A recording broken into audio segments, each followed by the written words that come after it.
The stars looked different that night. Jake Martinez stood outside his house in Colorado, drinking coffee and staring up at the sky. Something was wrong, but he could not put his finger on it. As a colonel in the Air Force, Jake had learned to trust his feelings about danger. His phone buzzed. The caller ID showed his boss from NORAD. Jake picked up on the first ring. "Martinez here." "Jake, we need you here now. Something big is happening." 20 minutes later, Jake was deep underground in the NORAD command center. The main screen showed a map of space around Earth. Red dots were moving toward the planet. Big red dots. "How many?" Jake asked. 12 large objects," said Captain Lisa Adams, the communications officer. "They appeared 3 days ago at the edge of our solar system. They're slowing down." Jake studied the screen. The objects were huge, each one the size of a small city. They moved in perfect formation, like a military fleet. But no country on. Earth had ships that big. Where did they come from? Jake asked. "Deep space," Lisa said. "They were moving faster than anything we've ever seen. Now they're slowing down as they get closer to Earth." The command center was quiet, except for the hum of computers. Everyone knew what this meant, but no one wanted to say it out loud. After decades of wondering if humans were alone in the universe, the answer was coming to them not far above Earth. Admiral Kekstar stood on the bridge of his flagship. The alien looked like a tall, thin human, but his skin was gray and his eyes were completely black. He had conquered 47 worlds for the Zephyrian Empire. Earth would be number 48. "Status report," Kekstar said to his tactical officer. "We are approaching the third planet, Admiral. Our sensors show a primitive civilization. They have no energy shields, no plasma weapons, and no ships that can travel faster than light." Kekstar smiled. It was not a pleasant smile. "Perfect. Another easy conquest." The bridge of the Zephyrian flagship was made of smooth, dark metal. Strange lights pulsed along the walls. The ship was 3 miles long and 1 mile wide. It could destroy a city with a single shot from its main weapon. "How long until we reach weapons range?" Kekstar asked. 2 Earth days, Admiral." "Good. Send." The standard message to the planet. Tell them they have 24 hours to surrender. Back on Earth, every radio telescope and satellite dish on the planet picked up the same signal. It was broadcast on every frequency at once, in every human language. "People of Earth," the voice said. It was cold and mechanical. "This is Admiral Kekstar of the Zephyrian Empire. Your world has been selected for integration into our empire. You will surrender all weapons and submit to our authority. You have 24 hours to comply. Resistance will result in the complete destruction of your species." The message repeated for 10 minutes, then stopped in the Pentagon General. Patricia Wells called an emergency meeting. The room filled with the highest-ranking military officers from every branch of the armed forces. Maps and charts covered every wall. Coffee cups and stress were everywhere. "Ladies and gentlemen," General Wells said, "we are facing an invasion by an alien force. According to our best analysis, they have 12 large warships approaching Earth. Each ship is approximately the size of Manhattan." A Navy admiral raised his hand. "What do we know about their weapons?" "Nothing yet," Wells replied. "But we have to assume they're more advanced than anything we have." Dr. Kevin Brooks from NASA stepped forward. He looked tired and worried. "I've been analyzing their ships for the past 6 hours. The energy readings are off the charts. Each ship has more power than our entire electrical grid. What about their weaknesses?" asked an Air Force general. "We don't know if they have any," Dr. Brooks said. "Their technology is centuries ahead of ours." The room fell silent. Everyone was thinking the same thing. How do you fight an enemy that has better weapons, better ships, and better technology? Jake Martinez looked at the satellite images of the alien fleet. The ships were beautiful in a deadly way. They looked like they were made of crystal and metal, shining in the light of the sun. But he knew they were weapons of war. Sir, Lisa. Adams said, "We're getting reports from observatories around the world. The ships are definitely slowing down. They'll be here in less than 48 hours. Any response from world leaders?" Jake asked. "The president is meeting with the United Nations Security Council. Every major country is mobilizing their military." Jake nodded. He had fought in 3 wars, but this was different. This was not a fight between humans. This was a fight for the survival of the human race. On the alien flagship, Kexthar watched Earth grow larger on his main screen. The planet was beautiful, with blue oceans and white clouds. It reminded him of other worlds. He had conquered. They had all been beautiful before his fleet turned them into ash. "Admiral," his weapons officer said, "should we target their major cities first?" "No," Kexthar replied. "Let them see our power. Position the fleet in a sphere around their planet. When they realize they cannot escape, they will surrender. And if they don't surrender?" Kexthar's black eyes seemed to glow in the dark light of the bridge. "Then we will show them what happens to species that refuse the Empire's gift of peace." The alien fleet moved into position around Earth. 12 massive ships, each one a floating city of death. They had conquered worlds with millions of years of history. They had destroyed civilizations that had traveled between stars for centuries, but they had never fought humans before. Jake Martinez stood in the NORAD command center, watching the alien ships take their positions. In 18 hours, the deadline would expire. In 18 hours, the war would begin. He thought about his wife and daughter at home. He thought about every person on Earth who was looking up at the sky tonight, wondering if they would see tomorrow's sunrise. "Sir," Lisa Adams said quietly, "what are we going to do?" Jake looked at the screen showing the alien fleet. 12 ships. Against the entire human race, the odds were impossible. But humans had beaten impossible odds before. "We're going to fight," he said. The President of the United States sat in the Oval Office, staring at a speech she never wanted to give. Claire Roberts had been president for 2 years, but nothing had prepared her for this moment. Outside her window, she could see people gathering. In the streets, looking up at the sky. "Madam President," her chief of staff said, "it's time." Claire nodded and walked to her desk. The cameras were rolling.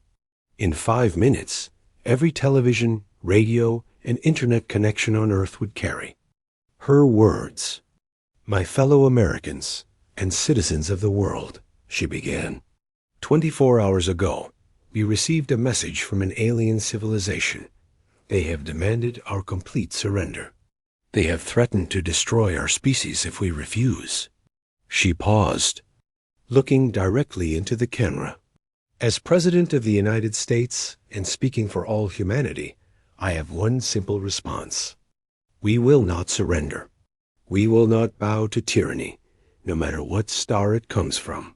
We will fight for our world, our families, and our freedom."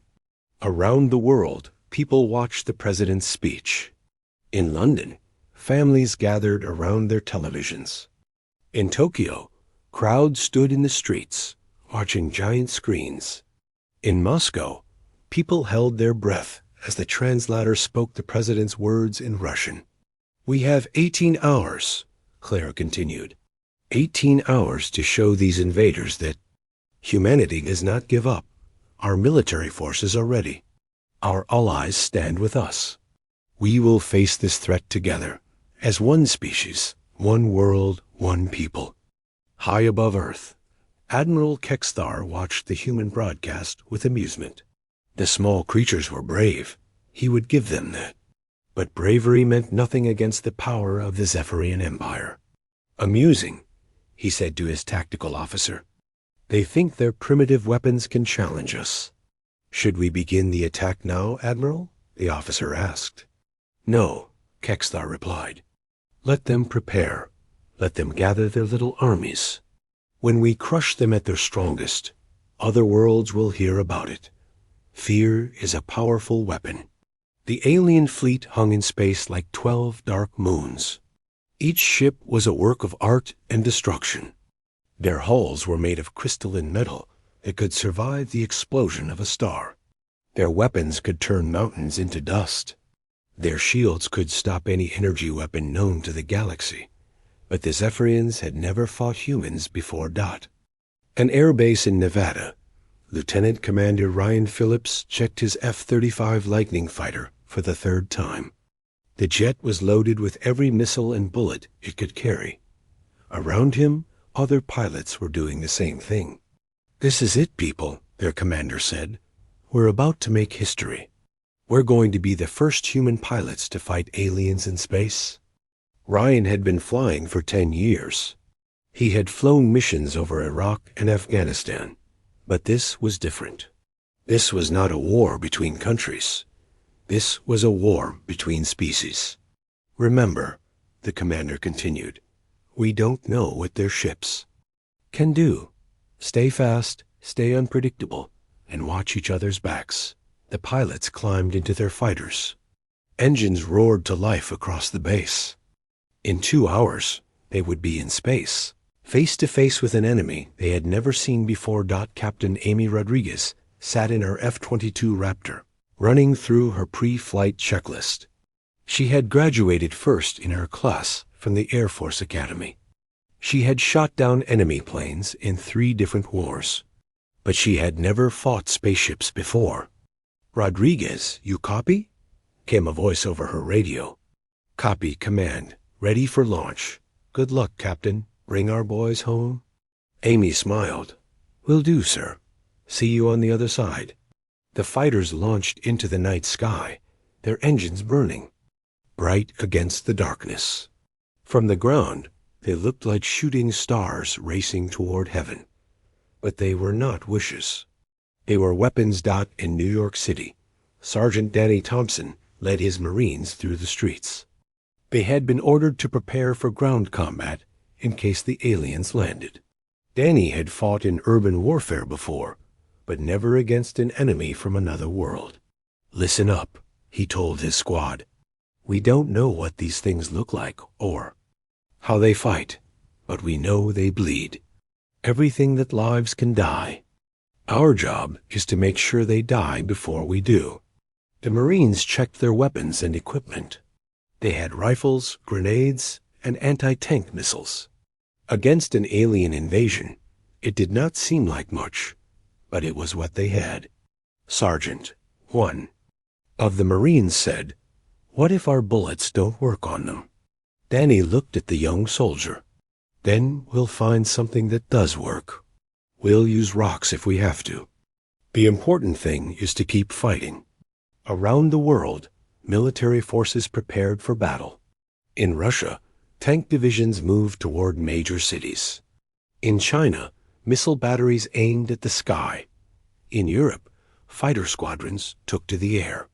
Every nation on Earth was united for the first time in history. Dr. Helen Carter worked frantically in her laboratory at MIT. She was one of the world's leading experts on theoretical physics. If anyone could figure out how to fight the aliens, it would be her. "The energy readings are incredible," she told her assistant. "Each ship has more power than a nuclear reactor. But power isn't everything. Every system has weaknesses." She studied the data from radio telescopes around the world. The alien ships were beautiful, but they were also machines. And machines could be broken.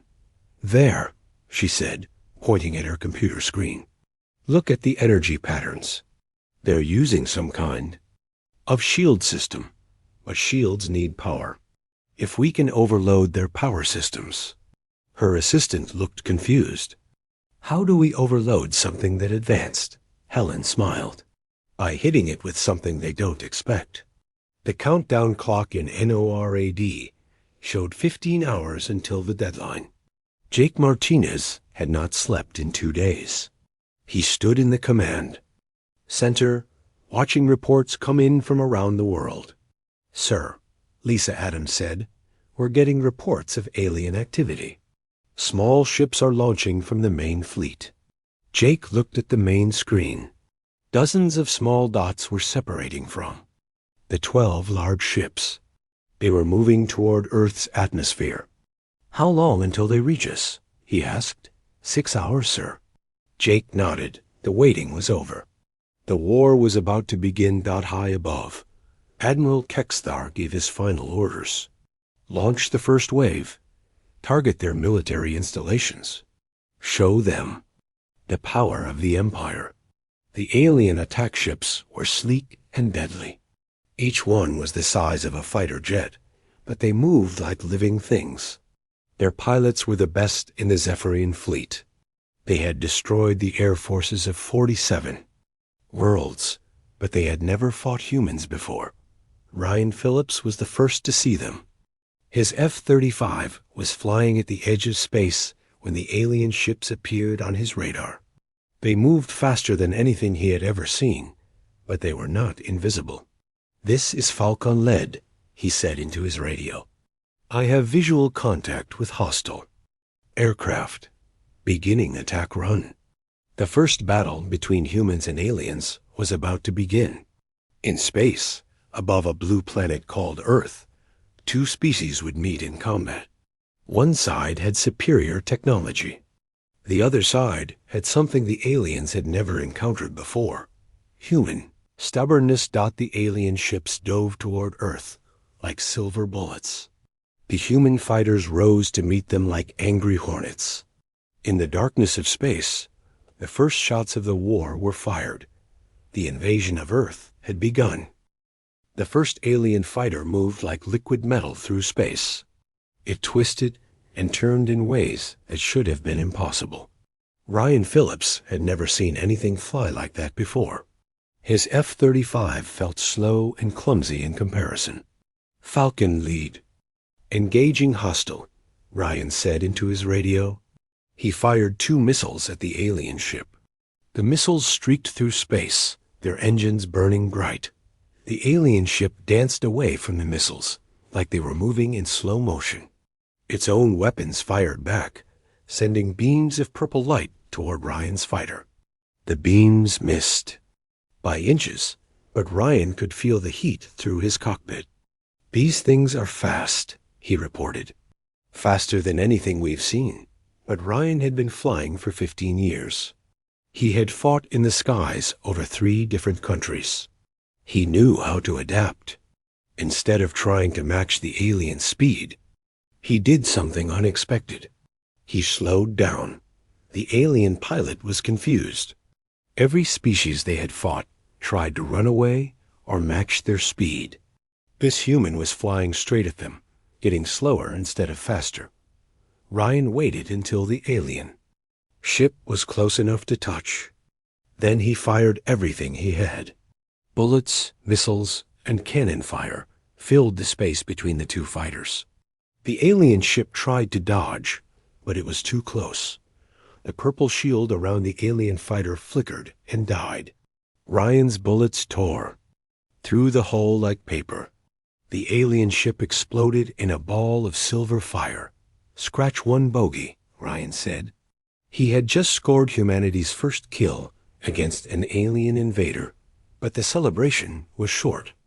More alien ships were diving toward Earth. Hundreds of them now, like a swarm of angry wasps. Captain Amy Rodriguez was fighting 3 alien ships at once.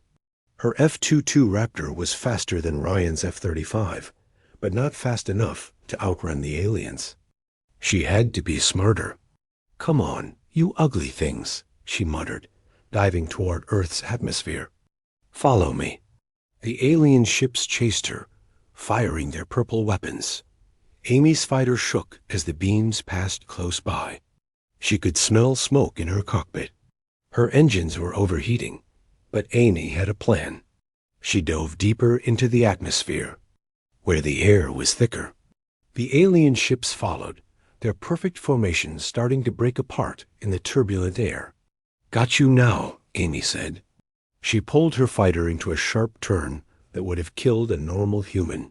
Her G-suit kept her conscious as she came around behind the alien ships. The aliens were designed to fight in the vacuum of space. In Earth's atmosphere, they were less graceful.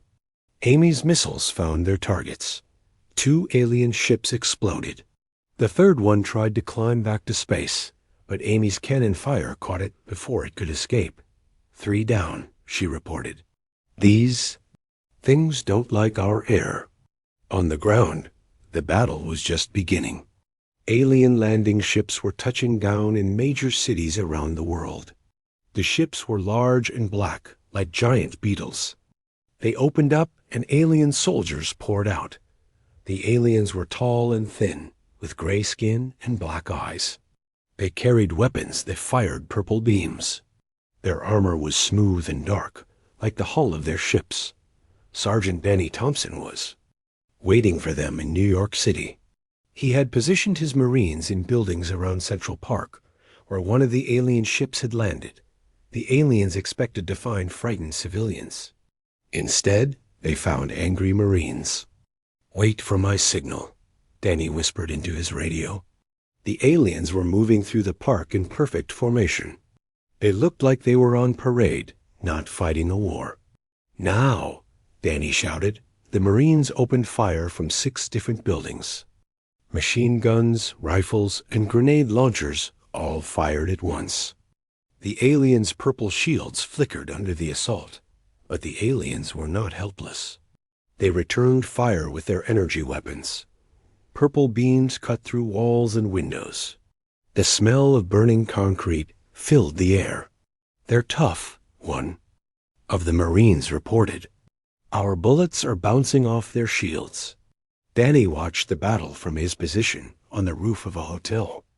The aliens were advancing, but they were moving slowly.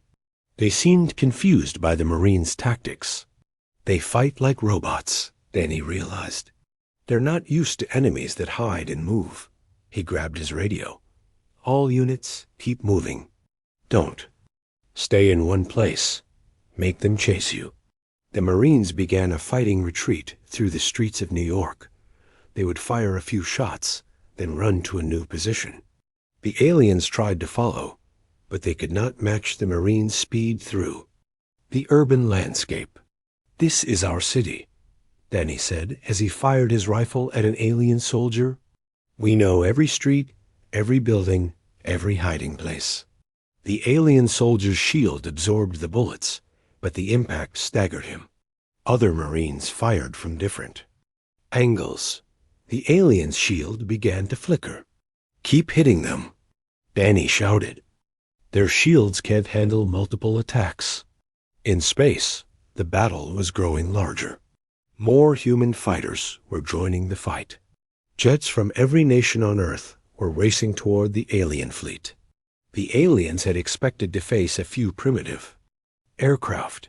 Instead, they were fighting hundreds of fighters from dozens of countries. The alien pilots were skilled, but they were not prepared for human tactics. Humans did not fight like civilized species. They did not follow the rules of honorable combat. They fought dirty. A German pilot rammed his fighter into an alien ship after his weapons ran out. A Japanese pilot used his damaged plane as a missile, guiding it into an alien landing craft. A British pilot flew his fighter so close to an alien ship that he scraped the paint off both hulls.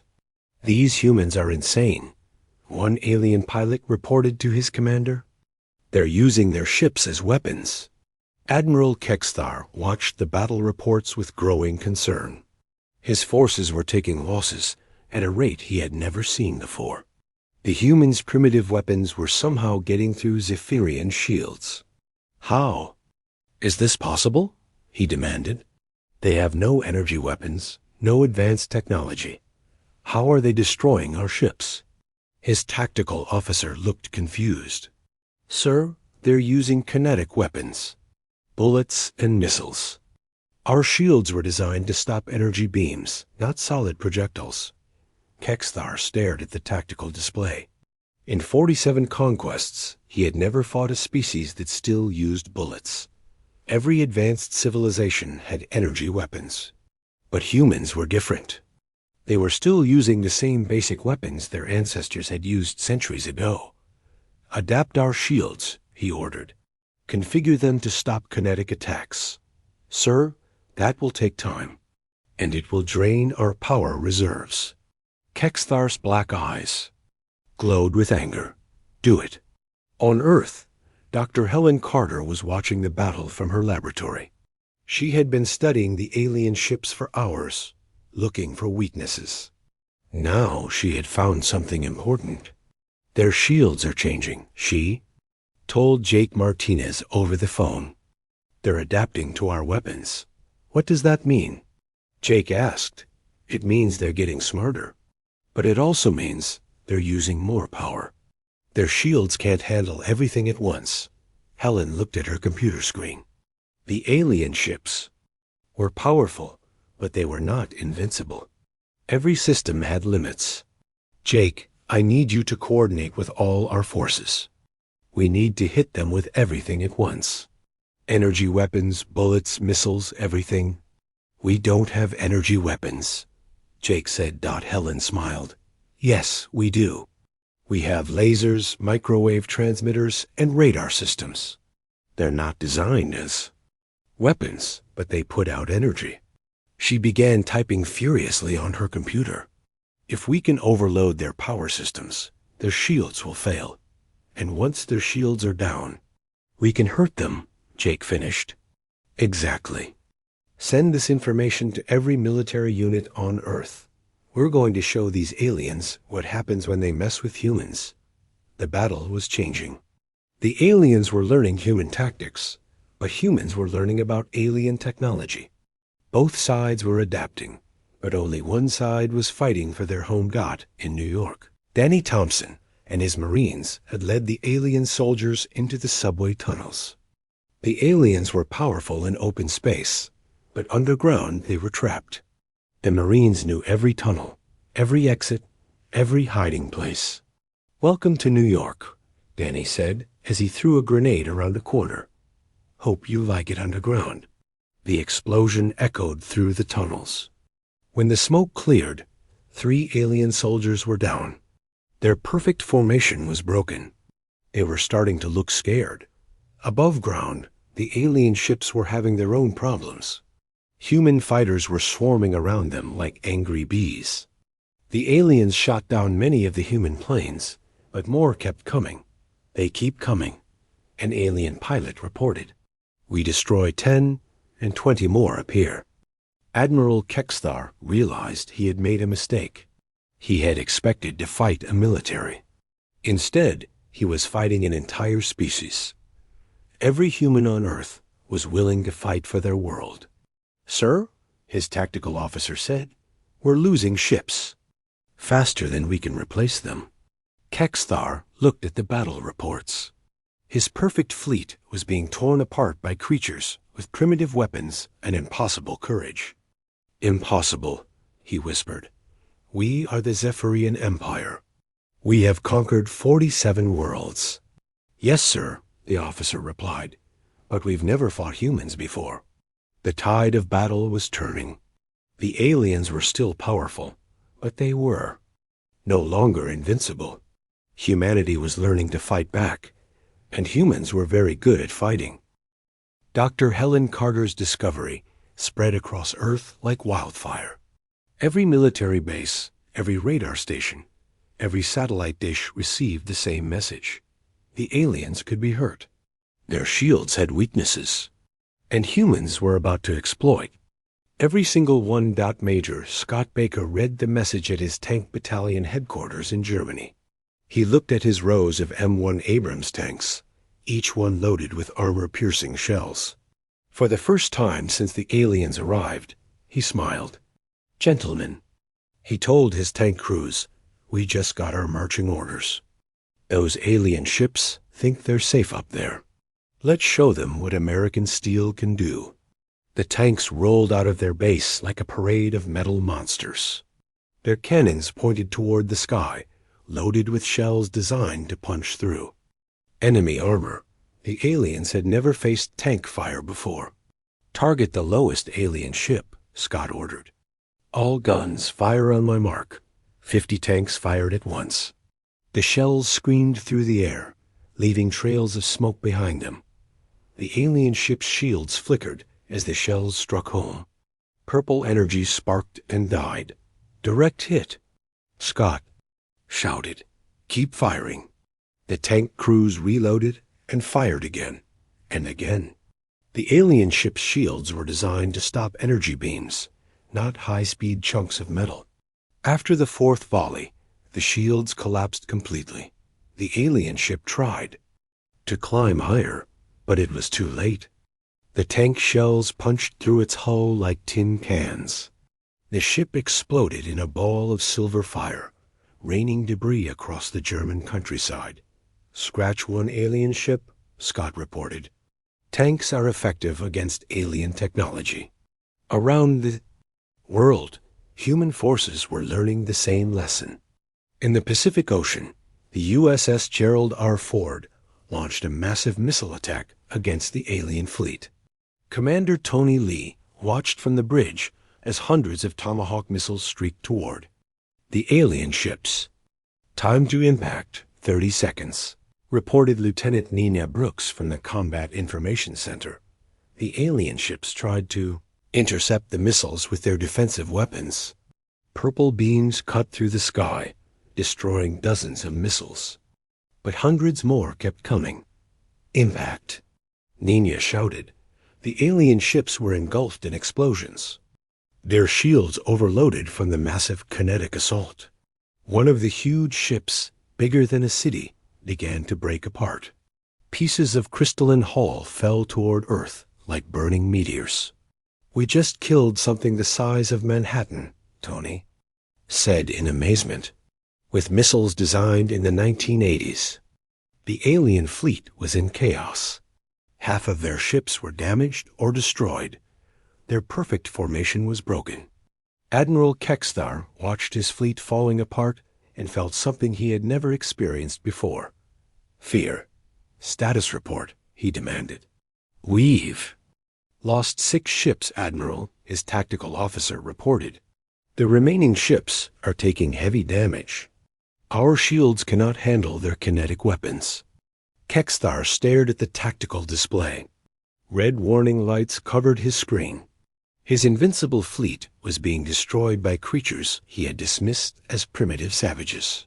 "How many ground forces do we have left?" he asked. "Approximately 60%, sir. But they're reporting heavy resistance in all major cities."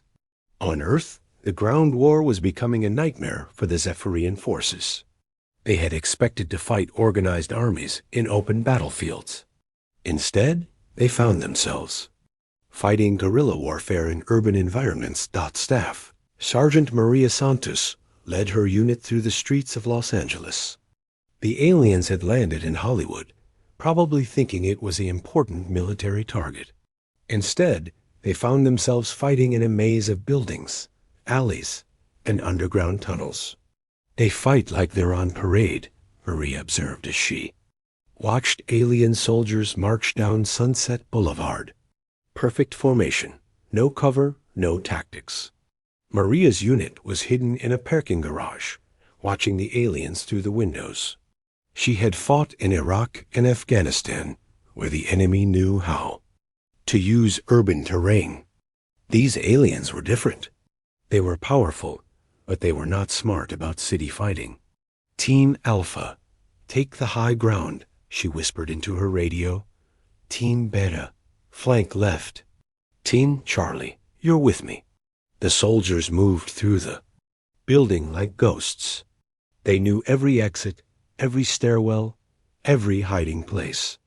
The aliens were walking into a trap. "Now!" Maria shouted. Gunfire erupted from 6 different positions. The aliens' shields flickered under the assault. But Maria had learned from the reports coming in from around the world. She had her teams target one alien at a time, overwhelming their Individual shields. The first alien soldier went down. Then the second. The perfect formation began to break apart as the aliens looked for cover that did not exist. Keep moving, Maria ordered. Don't let them pin you down. Her soldiers moved from position to position, firing and running. The aliens tried to follow, but they were too slow. Their heavy armor was designed for open battlefields, not urban warfare. This is our city, Maria said as she fired her rifle at an alien soldier. We know every street, every building, every hiding place. The alien soldier's shield collapsed under the concentrated fire. The soldier fell, his weapon clattering on the pavement. It was the first time Maria had seen an alien die. They bled, blue instead of red, but they died just like anything else dot in space. The battle was reaching its climax. Captain Brad Mitchell commanded a hastily assembled fleet of modified satellites, space stations, and anything else that could carry weapons. Into orbit. It was not much compared to the alien fleet, but it was what humanity had. All units, this is Space Command, Brad transmitted. We're outnumbered, outgunned, and fighting with equipment held together by duct tape and hope. In other words, just another day for the human race. The makeshift human fleet attacked the remaining alien ships with everything they had. Missiles, lasers, and improvised weapons filled the space around Earth. It was not elegant or sophisticated, but it was effective. Target their engines, Brad ordered. If we can't destroy them, we'll trap them here. The human weapons were crude, compared to alien technology, but they were numerous and unpredictable. The aliens had trained to fight organized fleets with standard tactics. They had never faced an enemy that turned construction equipment into weapons. Private First Class. Kate Johnson was operating a modified construction laser from a damaged space station. The laser was designed to cut through metal beams, not fight spaceships. But it was what she had. Come on, you piece of junk, she muttered, aiming the laser at an alien ship. Work for Mama. The laser beam struck the alien ship's hull. The crystalline armor began to glow and melt. The ship tried to move away, but Kate tracked it with her laser, cutting a deep groove in its side. That's for my brother, she said. Her brother had been a pilot. His fighter had been shot down in the first wave of attacks. The alien ship's hull cracked along the laser cut. Atmosphere began venting from the breach. The ship spun out of control, heading for Earth's atmosphere. Around the world, humans were fighting back with everything they had. In Russia, Katyusha rocket launchers fired at alien ships. In China, anti-aircraft guns filled the sky with explosions. In Europe, fighter jets dove through alien formations like sharks through a school of fish. The aliens were learning that humans did not fight like civilized species. Humans did not follow the rules of warfare. They used whatever worked, no matter how crude or dangerous. Corporal Alex Turner was defending London when he discovered something interesting. The aliens' weapons were powerful, but they were not designed for sustained combat. After firing for several minutes, they needed to recharge. They're running out of juice, he shouted to his squad. Keep them firing. The British soldiers kept moving, forcing the aliens to shoot at them constantly. The aliens' weapons began to overheat. Their rate of fire dropped. Now, Alex ordered. The soldiers charged the alien position with fixed bayonets. It was an attack straight out of World War I, but it worked. The aliens had never faced a bayonet charge before. They were so surprised that they forgot to retreat. The battle was hand-to-hand now. Human soldiers fighting alien warriors with knives, bayonets, and bare hands. The aliens were taller and stronger, but humans were meaner and more desperate. Welcome to Earth, Alex said as he tackled an alien soldier. Hope you like it rough. Admiral Kexthar watched the battle reports with growing horror. His ground forces were being defeated in every major city. His fleet was being destroyed by primitive weapons. His perfect conquest was turning into a disaster. "Sir," his tactical officer said, "we're receiving reports from all fronts. Our forces are being systematically eliminated. How is this possible?" Kexthar demanded. "We have the superior technology." "Yes, sir, but they have superior numbers. And they're fighting differently than any species we've encountered." Kexthar looked at the tactical display. The humans were not fighting like a military. They were fighting like a force of nature, like a hurricane that refused to follow the weather predictions. They're not acting like a civilization, he realized. They're acting like a virus. They adapt to everything we do. The tide of battle had turned. The aliens were still dangerous, but they were no longer winning. Humanity was learning to fight back, and humans were very good at learning. The invasion of Earth was failing. And Admiral Kexthar was beginning to understand why his empire had never conquered a species. Like humanity before, humans were not just warriors, they were survivors, and they would never saint. The final battle for Earth began at dawn. The alien fleet was broken and desperate. Admiral Kexthar had lost 8 of his 12 massive ships. His ground forces were trapped in cities around the world, fighting street by street against human soldiers who refused to give up. All remaining ships formed defensive positions around the flagship, Kexthar ordered. His voice was calm, but his black eyes showed fear. In 47 conquests, he had never faced defeat. Now he was watching his empire's greatest fleet being destroyed by a species that still used bullets. The 4 remaining alien ships moved into a tight formation. They were still massive, each one the size of a city. But they looked small and fragile compared to what they had been 12 hours ago. Captain Brad Mitchell watched the alien ships from his command station on a damaged space platform. His makeshift fleet was scattered around Earth's orbit. Most of his ships were civilian satellites and space stations that had been turned into weapons. It was not much, but it was what humanity had. "All units, this is Space Command," Brad transmitted. "This is it. Final push. Let's send these invaders home."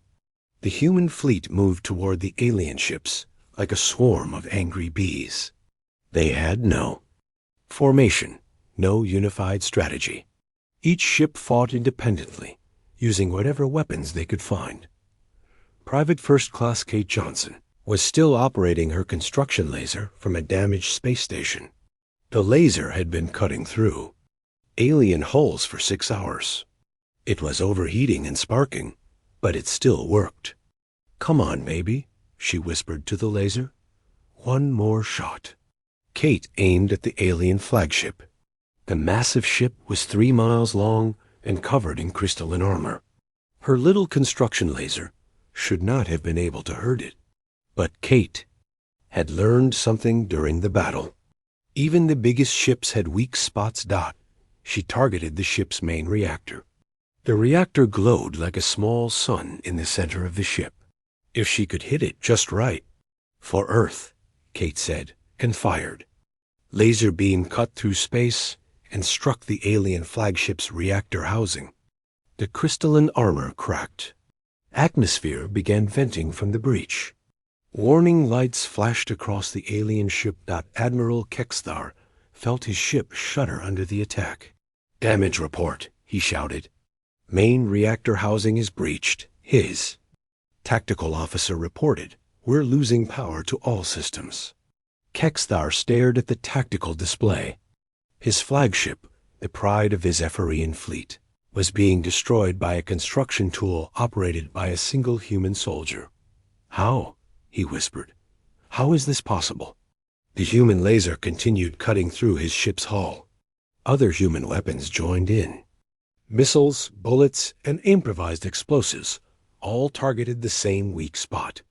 The flagship's shields flickered and died. On Earth, the ground war was ending. In New York, Sergeant Danny Thompson led his Marines in a final assault on the alien. Landing site.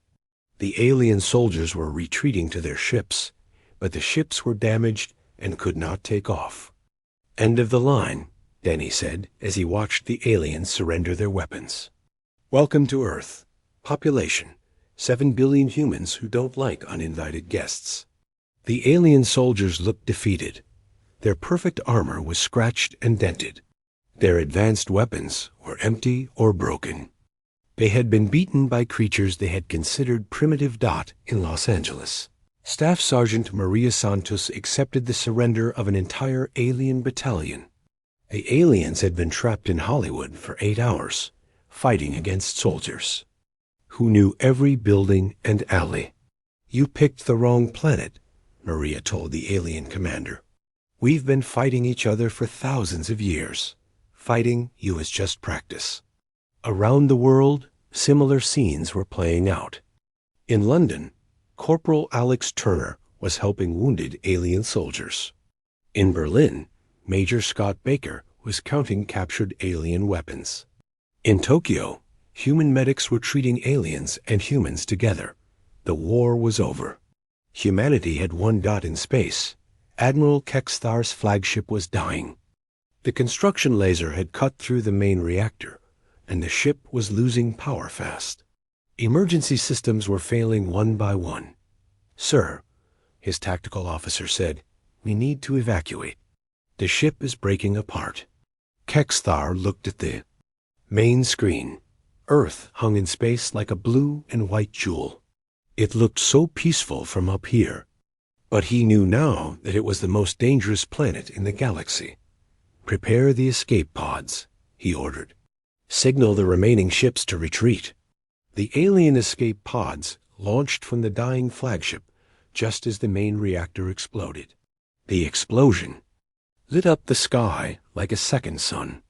Pieces of the alien ship fell toward Earth like burning stars.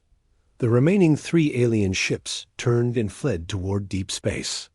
They limped away from Earth, damaged and defeated. They would carry word of their defeat back to the Zephyrian Empire. Captain Brad Mitchell watched the alien ships disappear into the darkness of space. Around him, the human fleet was cheering. They had done the impossible.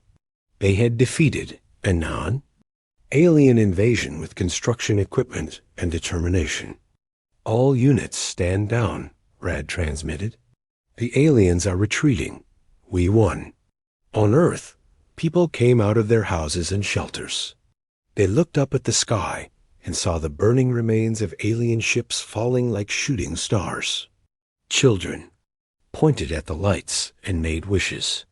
Their parents hugged them and cried with relief. President Claire Roberts addressed the world from the White House. She looked tired but proud. My fellow humans, she said, 12 hours ago we faced the greatest threat in our species' history. An alien empire with superior technology tried to conquer our world. They failed. She paused, looking directly into the camera. They failed because they underestimated us. They thought we were primitive. They thought we were weak. They were wrong. We may not have the best technology in the galaxy, but we have something they don't understand. We have the will to fight for our home. Around the world, people celebrated.